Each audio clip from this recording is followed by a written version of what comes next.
Hello. Hello sir भैया। साहब। भैया एक बात पूछनी थी, जो वीडियो देखी ना रहा था उसके बारे में ही। कौन सी वीडियो? ये जो सोना ना पहनने के लिए, जी जी। ये तो सोना तो हम पहनते ही नहीं पहले ही, जो आर्टिफिशियल है यही पहनने, तो इनकी भी चाल है क्या, यही पूछो थी। देखो बहन जी, सोना पहनने के लिए गुरुजी ने दो कारणों से मना किया है। पहला कारण तो ये कि सोने में काल का वास है, सीधा सीधा। हाँ वो तो पहनते ही नहीं। हाँ, दूसरा कारण गुरुजी ने बताया कि जब तक आपके अंदर मान बढ़ाई है तब तक आप सोना पहनोगे, क्योंकि सोना पहना जाता है दिखावे के लिए। वो तो हमारे पास पहले ही नहीं, ढूंढते ही नहीं है, बस एक नाक में मोती था हाँ, वो भी। अगर हम सोना ना पहन के यदि हम जैसे नकली ज्वेलरी पहनते हैं, आर्टिफिशियल पहनते हैं, तो कहीं न कहीं हाँ हमारे अंदर वो भाव है कि हम सुंदर दिखाई दें। अगर मैं कुछ भी नहीं पहनूंगी तो सासू क्या कहेगी, पड़ोसी क्या कहेंगे, लोग क्या कहेंगे कि ये कोई मर गया क्या तेरे, हैं तूने क्यों निकाल दिए, गरीबी आ गई क्या। तो ये जो इस तरह की जो बातें हैं ये हमको ना सुननी पड़े, लोग हमारे को जो है ताने ना मारें, इसलिए हम ये थोड़ा बहुत पहनते हैं। तो जब तक हम पहनेंगे, जब तक हमारे अंदर ये भाव रहेंगे, कहीं न कहीं हम परमात्मा को नाराज ही करते रहेंगे बहन, क्योंकि संघर्ष का दूसरा नाम है भक्ति। गुरुजी कहते हैं, लोक लाज मर्याद जगत की तिनकी जूं तोड़ बगावे, जब कोई राम भगत गति पावे। हमने अपने गुरु के वचन पे चलना है, बाकी दुनिया चाहे कुछ भी ताने मारे, कुछ भी उल्टा सीधा बोले, हमने उनकी परवाह नहीं करनी। और अगर हम दुनिया वालों की अगर हम परवाह कर रहे हैं तो फिर सोचिए भक्ति मार्ग में अभी हम कितने कमजोर हैं। हाँ वो तो है ही। इसलिए नकली भी नहीं पहनना बहन जी। ऊपर जीण दे में, ये तो एक खुद में डॉक्टर है, ये नर के दौरे तो 70 है तो बैठ के आए हैं। मैं चूड़ी नहीं पहनती थे, वैसे कड़े ही पहन लूँ थे पित्तल के, जो उनमें ही न कोई सारा गरीब भी आ गई, क्या चूड़ी भी नहीं पहन सकती, जाने पता ना क्या क्या कहें इसको। हाँ, तो दास आपको वही तो बोल रहा है ना, ये सारी ये थे बातें। जी।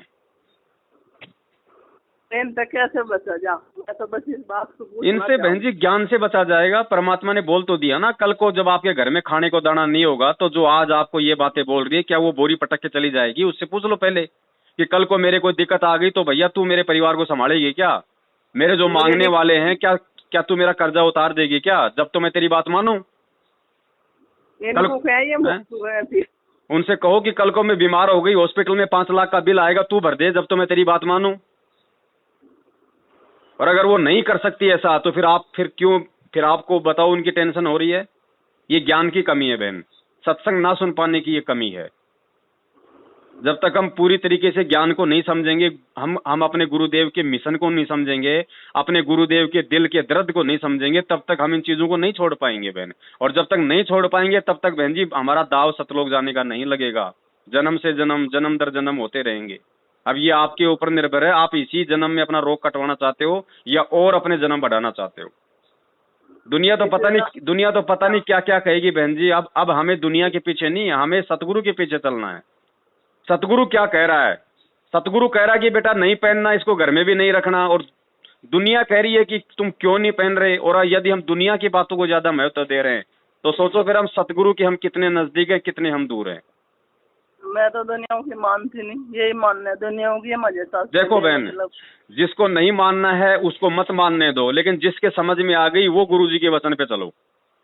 समझाना आपका फर्ज है, उसको संदेशा देना आपका फर्ज है। अगर आपकी आपकी बेटी है, आपकी बहू है, वो नहीं मानती है तो जबरदस्ती आप भी मत करो।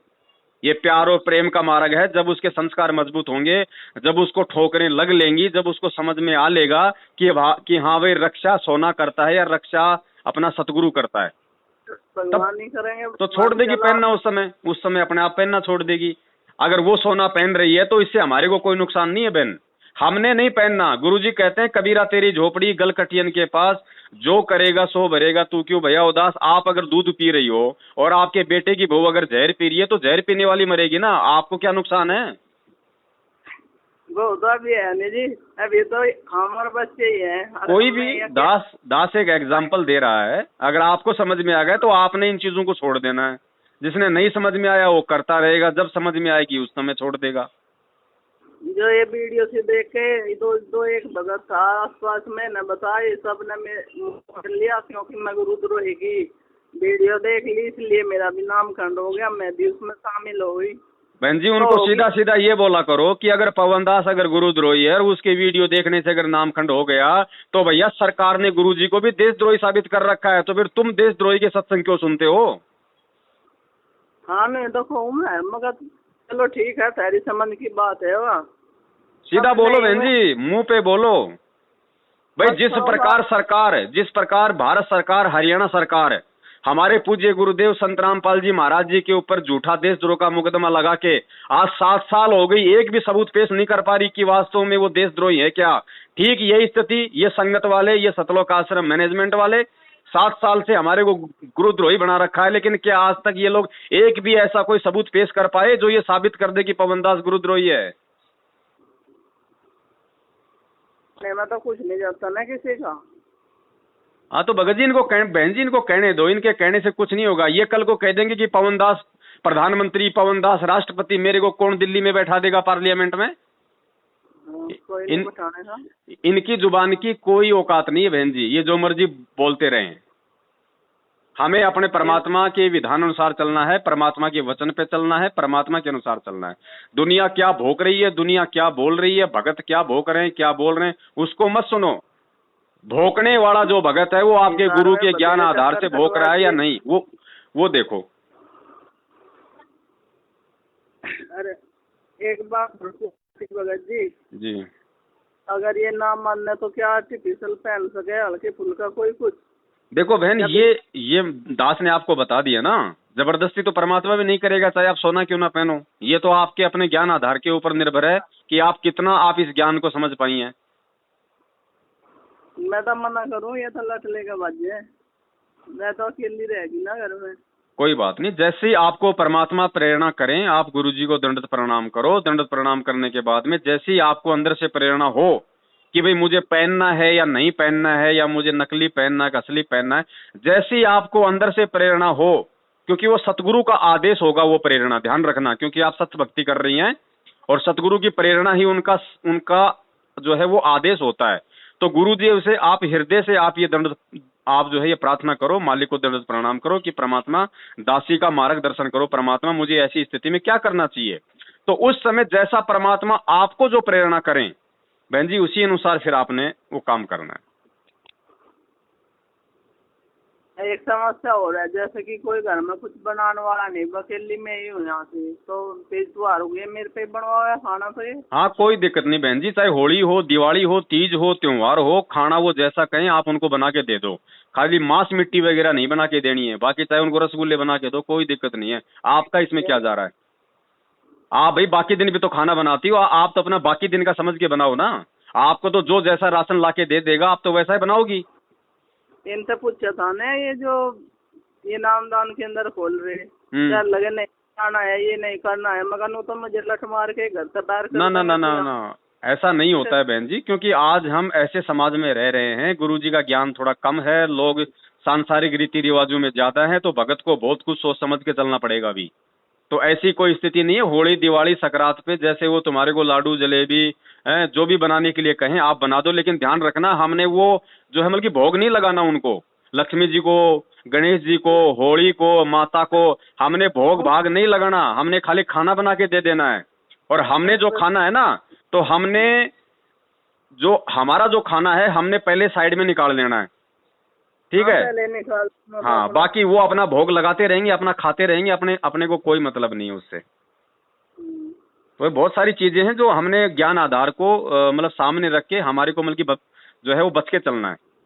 ऐसे हम सीधा विरोध नहीं कर सकते इनका, सीधा विरोध कर देंगे तो फिर हम भक्ति नहीं कर पाएंगे। अब आप लेडीज हो, आप अगर सीधा विरोध करोगी, आपको घर से बाहर निकाल देंगे, कहाँ पे आप भक्ति करोगी बताओ? तो ये परमात्मा ने कुछ ये तरीके बताए कि हम जो है हम इन तरीकों से हम जो है मतलब बच सकते हैं। इससे क्या हो कि वो भी मतलब काल प्रेरणा से इतना ज्यादा आपके ऊपर हावी नहीं होगा और आपकी भी मर्यादा बच जाएगी। तो खाना वाना किसी भी त्योहार पे बना के देने में कोई दिक्कत नहीं है, बशर्ते वो शुद्ध खाना होना चाहिए। बाकी चाहे आपसे रसगुल्ले बनवाओ, कोई दिक्कत नहीं उसमें, और वो आप भी खाओ, कोई दिक्कत नहीं है। आप अपना परमात्मा का पहले अलग से निकाल दो अपना। बात में तो पहले गुस्सा हो रहे, पता नहीं गुरु जी का नाम लेते तो ऐसे चिल्लाए जैसे कि इनके मिर्ची लग गई हो। कोई बात नहीं, उनके संस्कार ऐसे कमजोर हैं बहन जी, हो सकता है पिछले जन्म में हम भी ऐसे थे, ये तो आज समझ में आ गया तो कौन सी बड़ी बात है। हो सकता है हम भी किसी जन्म में ऐसे ही थे, तो हमने इन सब बातों को ध्यान में रख के कि भैया जब इसके भक्ति संस्कार मजबूत होंगे तभी तो ये समझेगा। लेकिन हम अगर हिम्मत हार लेंगे, हम अगर भक्ति करना छोड़ देंगे, तो फिर उसके संस्कार नहीं बनेंगे। क्योंकि आपके घर में भक्ति करने रहने से, आपके सत्संग आरती सुमरण करने से, मंत्र जाप करने से उसके भी संस्कार बन रहे हैं भगवान से जुड़ने के लिए। तो आपका बहुत बड़ा योगदान है उस परिवार में संघर्ष करते हुए भक्ति करने का, क्योंकि आपके कारण आने वाले दिनों में वो लोग भी परमात्मा की जो है शरण में आएंगे। तो आपको डबल फायदा दे रहा है वो परमात्मा। संघर्ष भी आपको भी मजबूत कर रहा है और आपके कारण उनको भी परमात्मा अपनी शरण में लेगा, तो उसका बेनिफिट भी परमात्मा आपके खाते में डालेगा। और भैया जो ये बात थी भाई, जैसे कि आप बता रहे थे रात के, हम जो पति पत्नी है तो हम भाई बहन का करते हैं। अब मैं तो इन लोगों में हूँ, अगर मैं ये अपने आप कंट्रोल कर दूँ, और वैसे है भी मुझ पर कंट्रोल, मुझे इस काम में कोई दिलचस्पी नहीं है। जी जी। तो ये तो ऐसे है ना, ये फिर उल्टी सुना मैं। नहीं देखो बहन, यहाँ भी हमने सोच समझ के चलना पड़ेगा। दास ने सारी चीजें वीडियो में खुल के बताई थी। परमात्मा कहते हैं कि इंद्री कर्म ना लगे लगारम, जो भजन करे निर्द्वंद रहे। अगर आप परमात्मा की भक्ति कर रही हो, आप अगर मर्यादा में हो, तो आपके ऊपर ये कर्म नहीं लगेंगे, क्योंकि आपकी जो स्थिति वैसी है। आप तो जो है उपदेशी हो, आपका पति जो है उसने नाम नहीं लिया हुआ, तो वो तो इन चीजों को सहन नहीं करेगा ना।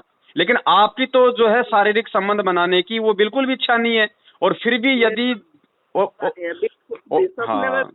हाँ, उसके बाद भी यदि ऐसी कोई नौबत आती है, क्योंकि देखो बहन, हम उनको भी नाराज नहीं कर सकते, क्योंकि भाई ऐसा तो है नहीं कि वो भी भगत है और वो उसको भी ज्ञान समझ में आ गया, तो कोई दिक्कत नहीं। परमात्मा कहते हैं कि ऐसी स्थिति में वो दोष आपको नहीं लगता, आपको कोई दोष नहीं है। आपके ऊपर वो कर्म करके भी वो कर्म नहीं लगेगा, क्योंकि आप परमात्मा की भक्ति कर रहे हो।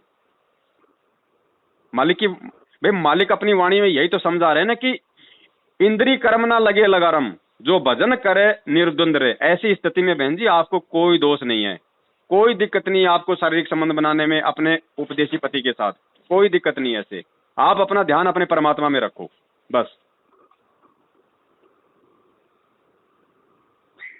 और बताओ। जो असम काम करते हैं, तो ये जो कोरोना के टीके है ना, ये घर जाकर उनको जी ने बुला के लाओ, टिक्कू के लिए न समझाओ, क्या हम ये काम करें या ना करें।